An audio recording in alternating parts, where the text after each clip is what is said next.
आपका एक बार फिर स्वागत है जीएस विद बीएस राजपूत के चैनल में। आज का जो हमारा वीडियो टॉपिक है वो करंट अफेयर्स 19 जुलाई 2022 के करंट अफेयर्स। क्या है? 19 जुलाई 2022 के करंट अफेयर्स। अगर आपको हमारी वीडियो अच्छी लगती है तो प्लीज़ चैनल को सब्सक्राइब करें, लाइक करें और ज़्यादा से ज़्यादा वीडियो को शेयर करें। आज का हमारा पहला क्वेश्चन है, नेशनल मंडेला अंतर्राष्ट्रीय दिवस कब मनाया जाता है? तो कब मनाया जाता है? ये प्रत्येक वर्ष 18 जुलाई को नेशनल मंडेला अंतर्राष्ट्रीय दिवस मनाया जाता है। ये आपको याद रखना है। और ये नेशनल मंडेला ये दक्षिण अफ्रीका के थे। कहाँ के थे ये दक्षिण अफ्रीका के थे। और इन्हीं के नाम पर ये नेशनल मंडेला अंतर्राष्ट्रीय दिवस मनाया जाता है। और ये प्रत्येक वर्ष 18 जुलाई को मनाया जाता है। 18 जुलाई को मनाया जाता है, ये आपको ध्यान में रखना है। हमारा अगला क्वेश्चन है, सेना प्रमुख मनोज पांडे किस देश की 3 दिवसीय यात्रा पर गए हैं? तो किस देश की 3 दिवसीय यात्रा पर गए हैं? तो बांग्लादेश की 3 दिवसीय यात्रा पर गए हैं सेना प्रमुख मनोज पांडे। अभी बांग्लादेश गए हैं तो हम बात करते हैं बांग्लादेश की राजधानी है ढाका। बांग्लादेश की राजधानी क्या है? ढाका। यहाँ की मुद्रा है टका। यहाँ के प्रधानमंत्री हैं शेख हसीना और यहाँ के राष्ट्रपति हैं अब्दुल हामिद। यहाँ के राष्ट्रपति कौन है? अब्दुल हामिद है। और हमारा अगला क्वेश्चन है, असम और किस राज्य के मुख्यमंत्री ने सीमा विवाद को सुलझाने के लिए समझौता किया है? तो किसने किया? अरुणाचल प्रदेश ने। असम और अरुणाचल प्रदेश ने सीमा विवाद को सुलझाने के लिए समझौता किया है। अभी अरुणाचल प्रदेश के साथ हुआ तो हम बात करते हैं अरुणाचल प्रदेश की। इसकी राजधानी ईटानगर। यहाँ के मुख्यमंत्री पेमा खांडू और यहाँ के राज्यपाल हैं बी डी मिश्रा। यहाँ के राज्यपाल कौन है? बी डी मिश्रा हैं। और ये असम के साथ समझौता हुआ तो हम बात करते हैं असम की राजधानी दिसपुर। असम के मुख्यमंत्री हेमंत बिस्वा शर्मा और यहाँ के राज्यपाल हैं जगदीश मुखी। यहाँ के राज्यपाल कौन है? जगदीश मुखी हैं। हमारा अगला क्वेश्चन है, प्रताप पोथन का निधन हुआ है, कौन थे? तो ये कौन थे? ये फिल्म निर्माता थे। प्रताप पोथन एक फिल्म निर्माता थे और ये अभिनेता भी थे। इनका भी निधन हो गया है, ये आपको याद रखना है। और हमारा अगला क्वेश्चन है, किस राज्य के पूर्व स्पीकर निर्मल सिंह कहलो का निधन हुआ है? तो ये पंजाब के पूर्व स्पीकर निर्मल सिंह कहलो का निधन हुआ है। अभी पंजाब के थे तो हम बात करते हैं पंजाब की राजधानी है चंडीगढ़। यहाँ के मुख्यमंत्री हैं भगवंत मान और यहाँ के राज्यपाल हैं बनवारी लाल पुरोहित। यहाँ के राज्यपाल कौन है? बनवारी लाल पुरोहित हैं। और हमारा अगला क्वेश्चन है,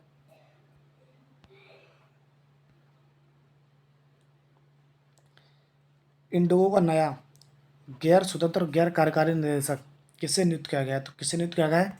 एम दामोदरन को इंडिगो का नया गैर स्वतंत्र और गैर कार्यकारी निदेशक नियुक्त किया गया है, ये आपको याद रखना है।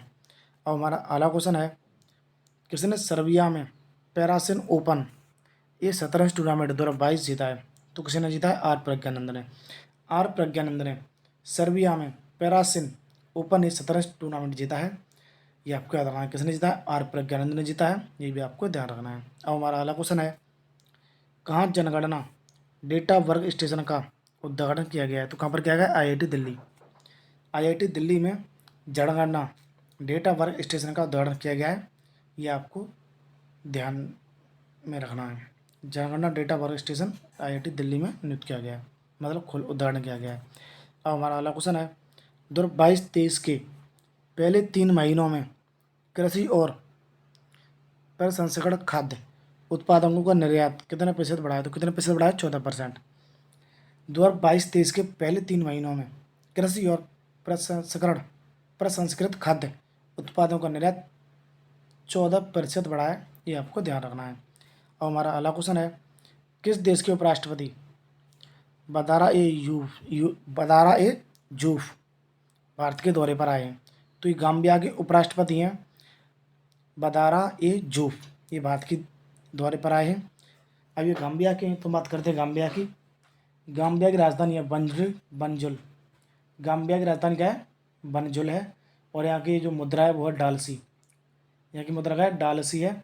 और यहाँ के राष्ट्रपति हैं अदमा बैरो यहाँ के राष्ट्रपति हैं। और उपराष्ट्रपति तो यही हैं बदरा ए जूफ, ये आपको याद रखना है। अब हमारा अगला क्वेश्चन है, INS सिंध ध्वज को कितने सालों की राष्ट्र सेवा के बाद सेवा मुक्त कर दिया गया है? तो 35 साल की सेवा के बाद INS सिंध ध्वज को समाप्त कर दिया गया है, मतलब सेवा को मुक्त कर दिया गया है इसके लिए। ये 1987 में भारत में मतलब ये 1987 में शामिल हुई थी। कब हुई थी? 1987 में शामिल हुई थी। और इसे 35 वर्ष साल बाद यानी कि 2022 में INS सिंध ध्वज को सेवा मुक्त कर दिया गया है। ये आपको याद रखना है। अब हमारा अगला क्वेश्चन है, पश्चिम बंगाल के राज्यपाल का अतिरिक्त प्रभार किसे मिला है? तो किसे मिला है? ला गणेशन। ये मणिपुर के राज्यपाल हैं ला गणेशन, इन्हें पश्चिम बंगाल के राज्यपाल का अतिरिक्त प्रभार मिला है। जो पश्चिम बंगाल के राज्यपाल थे जगदीप धनखड़, जो पश्चिम बंगाल के राज्यपाल थे जगदीप धनखड़, कौन थे? जगदीप धनखड़। इनको NDA ने उपराष्ट्रपति के पद के लिए उम्मीदवार बनाया है। पश्चिम बंगाल के राज्यपाल जगदीप धनखड़ को NDA सरकार ने उपराष्ट्रपति पद के लिए उम्मीदवार बनाया है। तो इसलिए पश्चिम बंगाल के राज्यपाल का जो पद है वो खाली हो चुका है, और इसलिए मणिपुर के राज्यपाल ला गणेशन को पश्चिम बंगाल के राज्यपाल का अतिरिक्त प्रभार मिला है। अभी पश्चिम बंगाल की बात हो रही, तो बात करते हैं पश्चिम बंगाल की। यहाँ के मुख्यमंत्री हैं वो, यहाँ की राजधानी कोलकाता, यहाँ के मुख्यमंत्री ममता बनर्जी, और यहाँ के राज्यपाल तो यही बन गए हैं ला गणेशन। ये आपको याद रखना है। और ये मणिपुर के भी राज्यपाल हैं, यह भी आपको याद रखना है। ये मणिपुर के राज्यपाल हैं और पश्चिम बंगाल के सिर्फ अतिरिक्त प्रभाव मिला है पश्चिम बंगाल को, यानी कि हटाई भी जा सकते हैं केंद्र सरकार द्वारा कभी भी। और हमारा अगला क्वेश्चन है, ऐश्वर्य तोमर ने चोंग बोंग में ISSF शूटिंग विश्व कप में कौन सा पदक जीता है? तो कौन सा पदक जीता है? स्वर्ण पदक। ऐश्वर्य तोमर ने चोंग बोंग में ISSF शूटिंग विश्व कप जीता है, शूटिंग विश्व कप में स्वर्ण पदक जीता है। ये आपको याद रखना है। और हमारा अगला क्वेश्चन है, हिंडा लोको ने किस देश की एनर्जी के साथ समझौता किया है? फिनर्जी। हिंडा लाको ने किस देश की फिनर्जी के साथ समझौता किया है? तो इजराइल की फिनर्जी के साथ हिंडा लाको ने समझौता किया है। अब इजराइल के साथ किया तो हम बात करते हैं इजराइल की। इजराइल की राजधानी जेरूसलम, यहाँ की मुद्रा है नाइस्किल, और यहाँ के प्रधानमंत्री हैं येर लापिद। यहाँ के प्रधानमंत्री कौन है? येर लापिद हैं। अब हमारा अगला क्वेश्चन है, PM मोदी ने नौसेना नवाचार और स्वदेशीकरण संगठन सेमिनार स्वावलंबन को कहाँ संबोधित किया है? तो कहाँ पर किया है? नई दिल्ली में।